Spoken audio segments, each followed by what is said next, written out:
I used to believe that weddings were harmless. A single day wrapped in flowers and speeches, expensive cake, and carefully rehearsed happiness. A day where people smiled for photos and pretended nothing complicated existed beneath pressed suits and satin dresses. I didn't know a wedding could become a fault line, the kind that splits a family clean in two. The call came on an ordinary Tuesday afternoon. No warning, no dramatic build-up, just my sister's name lighting up my phone while I stood at the kitchen sink, rinsing soap from a stack of plates. Behind me, the house hummed with the quiet rhythm of after-school calm. My daughter sat at the dining table, legs tucked neatly beneath her chair, lining up small white cards in a precise row. Each card was the same size. Each one carefully written in black marker, letters straight and evenly spaced, like she was afraid sloppy handwriting might disqualify her from something important. Smile. Say congratulations. Ask one question. Do not interrupt. She called them social rules. She believed deeply, seriously, that if she memorized enough rules, the world would eventually let her belong. My son hovered nearby, pretending to read while watching her from the corner of his eye.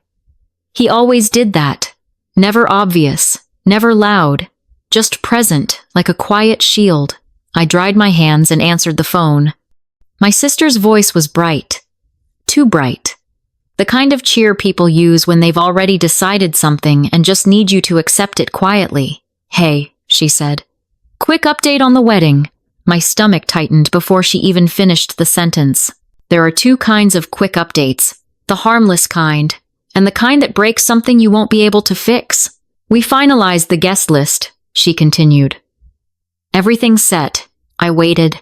There was a pause, not hesitation, but calculation. "Your son can come, of course," she said quickly. "But we've decided it's better if your daughter doesn't." For a moment, my brain simply refused to process the words. Not because they were complicated, but because they were absurd. "Doesn't..." "What?" I asked. "Doesn't attend," she said, like she was clarifying a seating arrangement. "It's a big event, a lot of important people. We just want everything to go smoothly." Smoothly. That word hit me like ice water. I turned slightly and looked at the table. My daughter was taping a picture of a pale blue dress to the inside of the cabinet door. She'd chosen that spot deliberately eye level, a daily reminder, proof that she was preparing for something that mattered. "She's been practicing for months," I said, my voice already starting to thin. "She's excited. She's been asking me what to say, what to do, every single day," my sister sighed. Not tired, not sad, annoyed. "You know how she is," she said. "We just can't risk anything." There it was. Not concern, not care, fear of embarrassment. I felt it settle in my chest, heavy and unmistakable. "You're not worried she'll be overwhelmed," I said quietly. "You're worried she'll be inconvenient." "That's not fair," my sister snapped immediately, which is what people say when it's exactly fair. I didn't respond right away, because behind me, I felt the shift in the air, the subtle weight of being watched. I turned. My daughter was standing in the doorway. I didn't know how much she'd heard. I didn't need to. She was clutching one of her cards so tightly the paper bent in her hand. She didn't cry. She didn't ask why. She didn't say she would behave or promise to try harder. She just swallowed, once, and said, "Okay," one word, light, soft, heavy as a stone. I ended the call without saying goodbye. My hands shook, not violently, just enough to make me furious. My daughter walked back to the table, gathered her cards, and stacked them neatly. Like organization might make rejection easier to carry. She slid them into a drawer and closed it carefully, as if noise itself might make things worse. Something inside me went very still. At the time, I didn't know it yet, but that was the moment everything changed. We didn't go to the wedding. I didn't argue. I didn't plead. I didn't explain my child's humanity like it was a PowerPoint presentation. I sent one message, noted, "We won't be attending." And for the first time in my life, I didn't soften it. 3 weeks later, the cracks started to show. But long before that, long before the wedding, before the cards, before the quiet okay, I had already been trained for this moment. I was the oldest child, the fixer, the one who learned early that peace was my responsibility. When my parents were stressed, I became agreeable. When conflict appeared, I stepped in. I apologized on behalf of others like it was muscle memory. I grew up believing love was something you earned by being easy. Then I had my son, and my family adored him. He was energetic, charming, effortless. The kind of child people point to and say, "See, parenting isn't that hard." Then my daughter was born. She wasn't difficult. She was different. She hated loud noises. Clothing tags felt like attacks. Crowded rooms made her freeze, then unravel later when she finally felt safe. She observed people the way others observe puzzles. Carefully, intently. Like social interaction was a language everyone else spoke fluently, but no one had bothered to teach her the grammar. Years later, a specialist finally gave it a name: autistic. The word brought relief and grief in equal measure. Relief because I wasn't imagining it. Grief because the world is rarely kind to children who don't blend in. My family never learned the word. They preferred euphemisms. She's sensitive. She's quirky. She needs adjusting. My son understood long before any of them. At family gatherings, he stayed close to her, offered small distractions, redirected attention, stepped in front of stairs with humor and timing no one had taught him. He didn't protect her loudly, he just did it. My parents, on the other hand, started talking more and more about appearances, about important people, about not making scenes. By the time my sister got engaged, the obsession had reached a fever pitch. This wedding wasn't just a celebration, it was a performance, and my daughter, quiet, literal, honest, was seen as a risk. That was the line they crossed, and I didn't cross it with them. I just stepped away and let the truth do what it always does when you stop covering it up. The wedding happened without us. Nothing collapsed that day. The sky didn't fall. The ceremony went on, perfectly timed, perfectly photographed. White flowers, polished smiles, champagne poured by people paid to make everything look effortless. The absence of my children did not ruin anything, and that, more than anything, told me the truth. In the weeks that followed, my house grew quieter in a way that felt unfamiliar but not painful. The kind of quiet that comes when no one is bracing for impact. My daughter stopped asking about the wedding. Not dramatically, not with tears. She simply erased it from her mental calendar, the way she learned to do with things that hurt too much to revisit. I caught her once opening the drawer where she'd put the index cards, looking at them for a long moment, then closing it again without taking them out. My son noticed everything. He didn't ask questions. He just stayed closer than usual. Sat beside her on the couch. Walked her to school even when she told him she didn't need help. He had learned, somehow, that protection didn't always mean fighting. Sometimes it meant witnessing. I told myself that was the end of it, that the boundary had been drawn and life would quietly move on. I underestimated how much my family relied on me to make their discomfort disappear. Easter was the next test.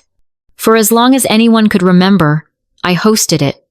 Not because I loved hosting, but because it kept things smooth.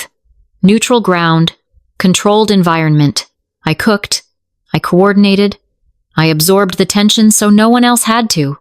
This year, I sent the invitation like always. Same group chat, same time, same address, but I left out 3 names. No announcement, no explanation, no dramatic speech about respect or accountability. Just absence. The responses came in quickly at first. Who's bringing dessert? What time should we arrive? Do you need extra chairs? Then the silence. Then the interruption. Wait, are we not invited? My mother's message landed exactly as intended: public. Wounded, performative. My sister followed immediately. So, first you skip my wedding, and now you're cutting us out of Easter? What is wrong with you? My father chimed in, predictably. This is cruel. You're punishing everyone. I stared at the screen, feeling the old reflex twitch in my chest.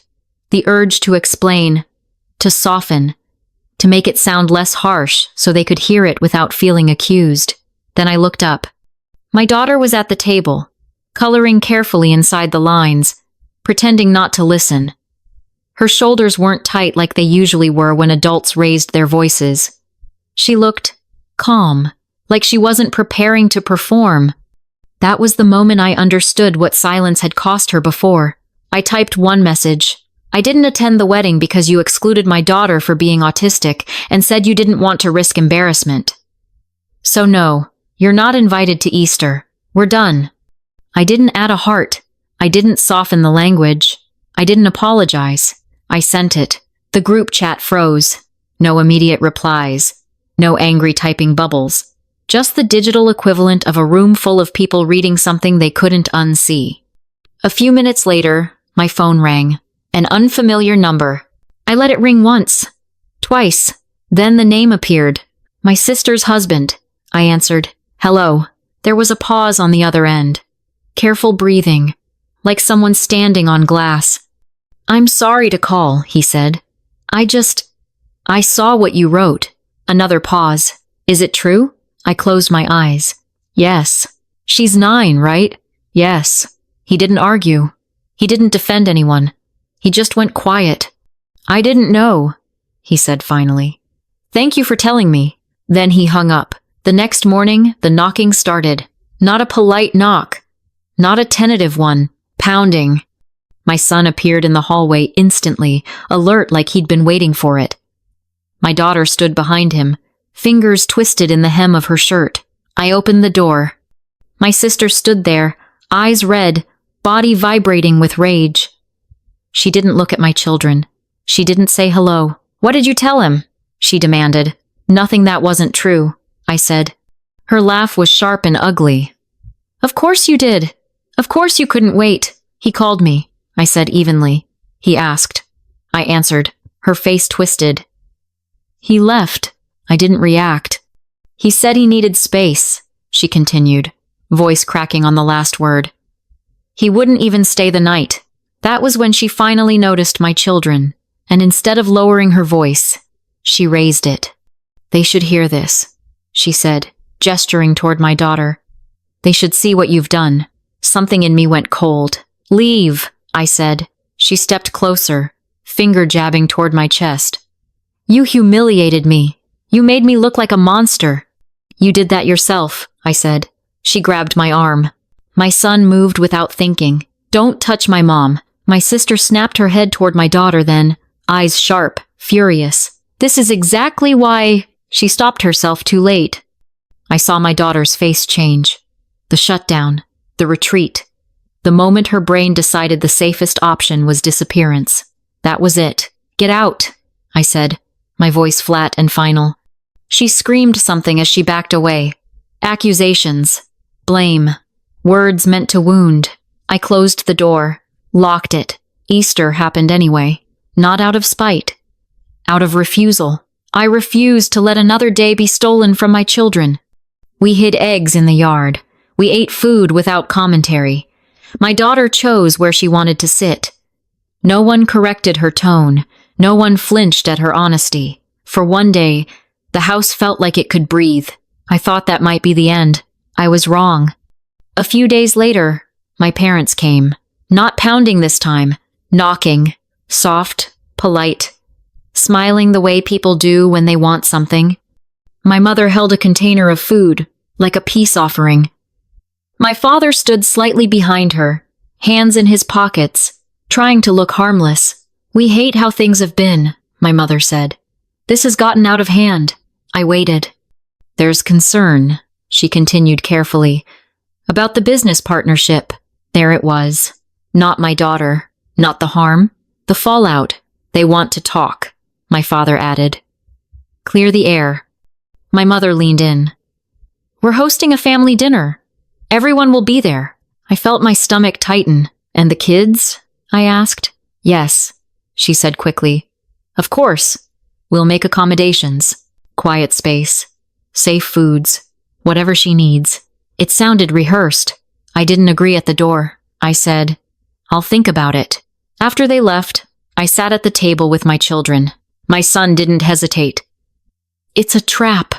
My daughter stared at her hands. If we go, will they want me there? The question hurt more than any yelling. They say they do, I replied carefully. She nodded, hopeful but cautious. Like someone stepping onto ice they didn't trust. I didn't say yes because I trusted my parents. I said yes because my daughter deserved one moment where family didn't mean endurance. I didn't know yet what that night would cost them, but I knew what it would give her. My parents' house looked like a magazine spread the night we arrived.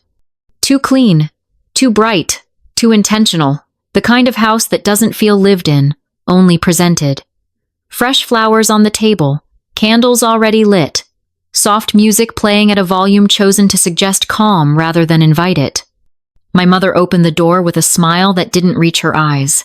You made it, she said, like this was a negotiation she'd just won. My daughter stepped inside slowly, scanning the room the way she always did, counting exits, mapping sound, measuring risk.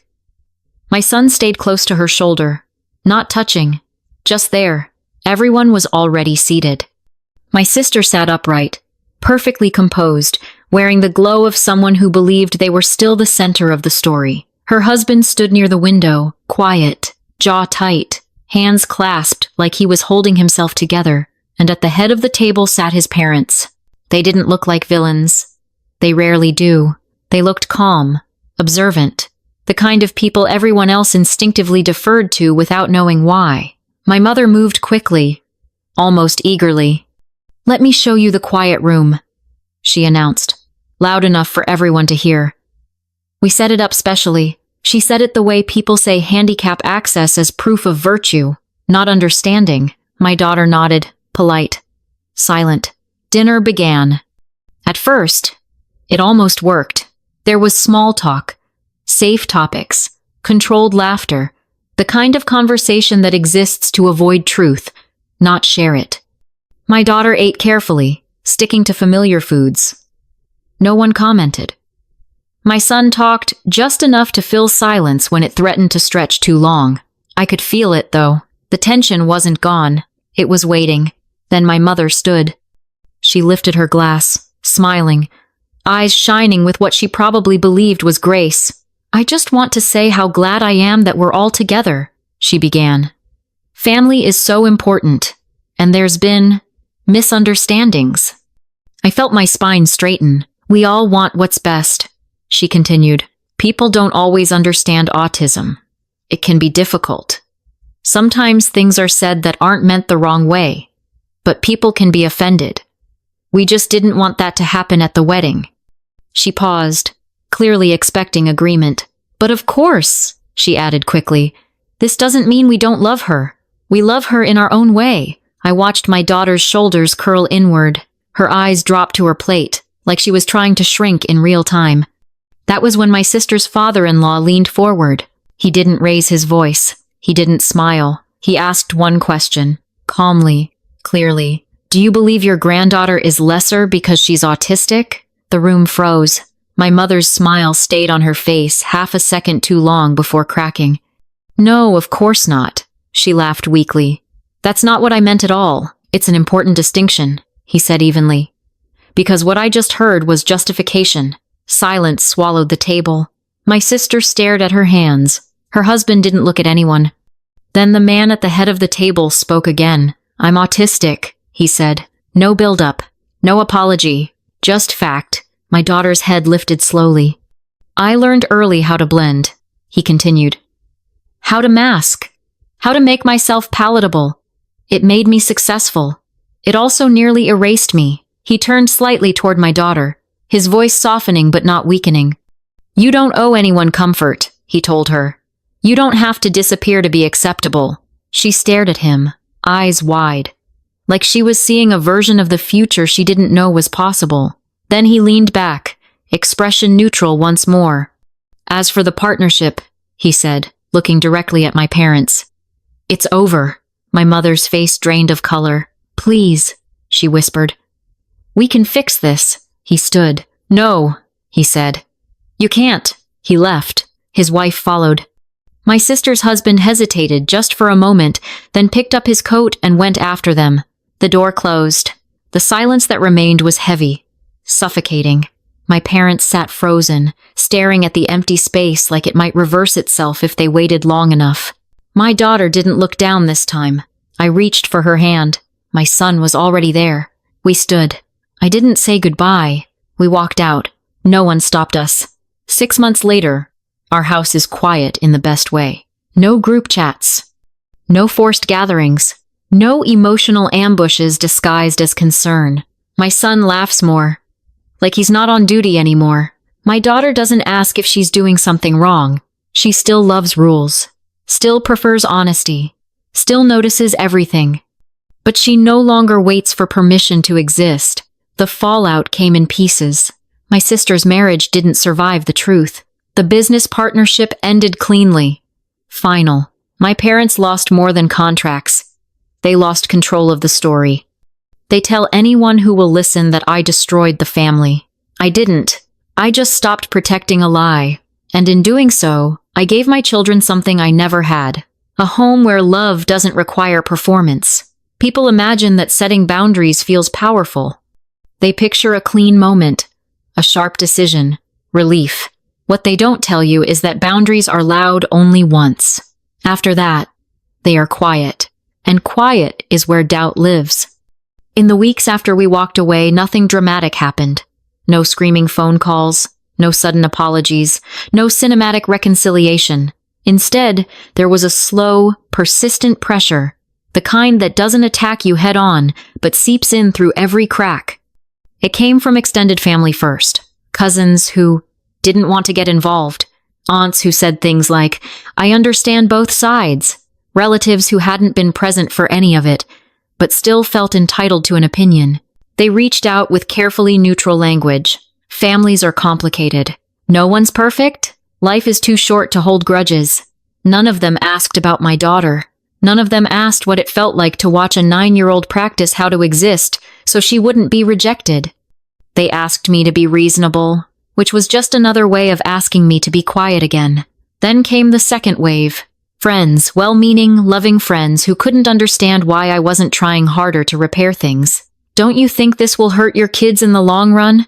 They're still her grandparents. What if they didn't mean it the way it sounded? Those questions landed hardest late at night, because, in the quiet, without the immediate threat, my brain did what it had been trained to do my entire life. It minimized. It replayed better memories. Holidays that hadn't ended in tears. Moments when my parents had shown up in ways that felt genuine. Times my sister and I had laughed like nothing was wrong. And then the doubt crept in. Maybe I overreacted. Maybe it wasn't that bad. Maybe this is just what families do. That's the dangerous part of distance. When the pain isn't fresh, your body forgets why the boundary was necessary. What stopped that spiral wasn't logic. It was my daughter. The changes in her were subtle, but unmistakable. She stopped scanning rooms the moment we walked into them, mapping faces for threat. She stopped whispering rehearsed responses under her breath before speaking. She stopped collapsing into silence after social situations, as if she'd used up all her oxygen trying to blend in. For the first time, her nervous system wasn't braced for impact. One afternoon, months later, I found her sitting on the floor of her room, surrounded by old notebooks and papers. She was organizing them not out of anxiety, but preference. I noticed the drawer was open, the one with the index cards. They were still there, neatly stacked, untouched. I sat beside her and asked, gently, "Do you still want these?" She thought for a long moment. Then she said, "I think those rules were for places where I wasn't safe." I didn't answer, because there was nothing to correct. My son changed too. He laughed louder. He interrupted me without apologizing. He stopped hovering. I hadn't realized how much responsibility he'd been carrying, how early he'd learned that protecting his sister meant reading adults better than adults read themselves. Without that burden, he became lighter, more careless, more playful, more like a child who trusted the room he was in. As for me, the guilt came in waves. Not the sharp kind, the dull kind, the kind that whispered during moments of happiness. When something good happened and my first instinct was to share it with people who no longer had access to my life. When holidays came and I instinctively reached for traditions that were built around enduring discomfort rather than enjoying connection, I had to grieve something quietly but completely. Not the family I lost, the family I hoped I had. That grief was slow. It came without tears most days, but it was honest. My parents eventually tried again, not with accountability, with strategy. A long email arrived one morning, written in that careful tone people use when they want to sound reasonable while avoiding responsibility. They wanted to reset. They wanted to move forward. They wanted to focus on healing. They acknowledged that things may have been said poorly. They did not acknowledge harm. They did not name my daughter. They did not apologize. They wanted access without change. Reading it, I finally understood something that had taken me decades to learn. Closure is not something you're owed, and reconciliation is not proof of maturity. Sometimes the most mature response is refusal. I didn't reply, not because I was angry, but because silence was the only response that didn't betray my children. And that's when it became clear. Boundaries aren't punishments. They're information. They tell people exactly how much access they have to you. And the people who benefited most from your lack of boundaries will always be the loudest when you finally draw one. Time has a strange way of clarifying things. Not immediately, not gently, but slowly, relentlessly stripping away urgency until only truth remains.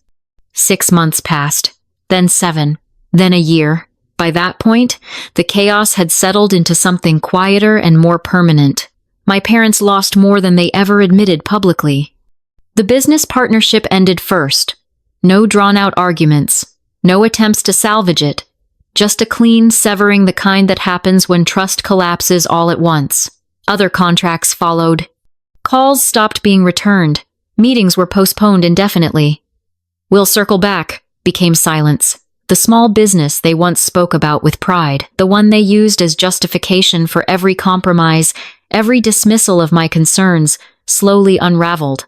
They sold the house, the one they used to showcase success, the one filled with carefully staged family photos and expensive furniture no one was allowed to actually sit on. They moved across town into something smaller, quieter, less impressive. And they told anyone who would listen that I destroyed the family. They said I overreacted. They said I held grudges.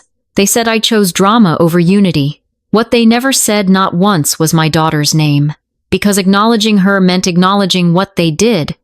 And that was a cost they still weren't willing to pay. My sister's marriage didn't survive either. It didn't explode. It eroded. Slowly. Her husband moved out quietly at first. A suitcase. Then another. Then paperwork. No infidelity. No shouting matches. No cinematic betrayal. Just a growing understanding that the woman he married had been willing to sacrifice a child's dignity for optics and expected everyone else to applaud her restraint. They divorced within the year. The story my family tells now is neat and convenient. They say stress ruined everything. They say outside influences got involved. They say things spiraled out of control. They never say the word autism. They never say exclusion. They never say embarrassment. Because naming the truth would require accountability, and accountability was never part of the plan. Life on our side didn't turn into some perfect, peaceful montage. We still had hard days. My daughter still struggled sometimes with noise, with change, with a world that often feels too sharp. My son still got frustrated, still had moments where being the older sibling felt unfair. I still questioned myself. I still replayed conversations late at night, wondering if there had been a version of this where fewer bridges burned. But something fundamental had changed. Fear was gone. There was no longer a constant undercurrent of tension, no bracing before holidays, no rehearsing explanations, no preparing my children for subtle cruelty disguised as concern. Our home stopped feeling like a waiting room. It became a place of rest. My daughter changed in ways that were quiet but profound. She stopped apologizing for clarity. She stopped asking permission to speak. She stopped shrinking her body when adults entered the room. One afternoon, she corrected a teacher gently but firmly when the teacher misunderstood her instructions. She didn't look at me afterward. She didn't flinch. She just continued with her work. That moment mattered more to me than any apology my parents never gave.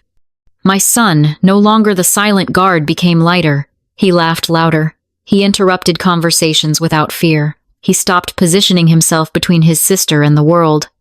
I realized how much responsibility he had carried far too young, how instinctively he had learned that safety sometimes depended on vigilance. When that burden lifted, he became more himself. And me? I stopped confusing guilt with love. That took time. Because guilt is persuasive. It sounds like morality. It tells you that endurance is virtue. That discomfort is maturity. That silence is kindness. But here's what I learned the hard way. Guilt is not proof you're wrong. Often, it's proof you're breaking a pattern that benefited someone else. I didn't lose my family when I set boundaries. I lost my role. The fixer, the absorber, the one who smoothed sharp edges so others didn't have to feel them. And when I stopped doing that, everything that depended on my silence collapsed. That wasn't destruction. That was exposure. My parents reached out once more, months later. Another carefully worded message. Another attempt at neutrality. They wanted to reconnect, to move forward, to focus on the future. Still no apology.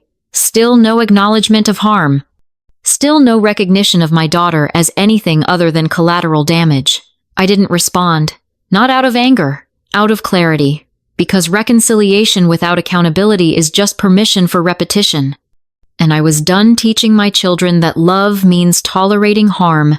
People still ask me if it was worth it, if I'd do it again, if I worry about the long-term impact on my kids. Here's my answer. My daughter no longer practices how to exist before entering a room. My son no longer believes protection is his responsibility, and I no longer model self-erasure as the cost of belonging. No relationship I lost could ever outweigh that. So if you're listening to this story and something inside you feels uncomfortably familiar, that tightness in your chest, that quiet recognition, let me say this clearly. You are not cruel for setting boundaries. You are not dramatic for noticing harm. You are not obligated to sacrifice your child's safety to preserve adult comfort. Sometimes the bravest thing you can do is disappoint the people who taught you to disappear. So let me ask you honestly, if you believe protecting your child, even when it costs you family, is the right thing to do, leave a 1-inch the comments. If you believe silence is the price of belonging, that family should always come first, no matter the damage, leave a 0. No explanations required. And if stories like this resonate with you, stories about boundaries, dignity, and choosing self-respect over performance, consider following the channel. Not for drama, not for validation, but as a reminder that love should never require a child to vanish so adults can feel comfortable, and peace should never come at the cost of someone learning they are too much.